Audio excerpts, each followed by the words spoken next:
Okay, eto si Ate Girl, ang ganda. Artistahin tong isa, artistahan din to eh. Lahat naman kayo artistahan. Eto, ikaw paano ka naman nalipat or napunta dito sa DMP Modeling Agencies? Actually po, nung bakasyon pa lang, naghahanap po ako ng something na mas parang may experience ko po. Oo. Tapos, and then nakita ko yung DM, yung account ko nila, and very active. Kaya, hindi na po ako ng 2 piso na sumali. And working na po. Yes, and working. And first time mo sumali.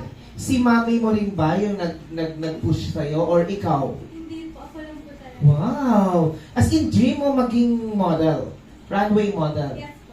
Oh, and kumusta naman yung Cycle 11, after that Cycle 11, kumusta yung experience mo? Very enjoyable po, and very happy po kasi may mga naging new friends po ako. Oo, at saka ang daming designer, di ba? And kumusta yung naging experience mo? Siyempre naisuot mo yung gawa ng mga iba't ibang designers.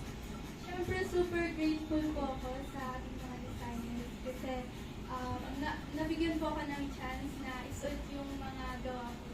Yes, and happy din sila na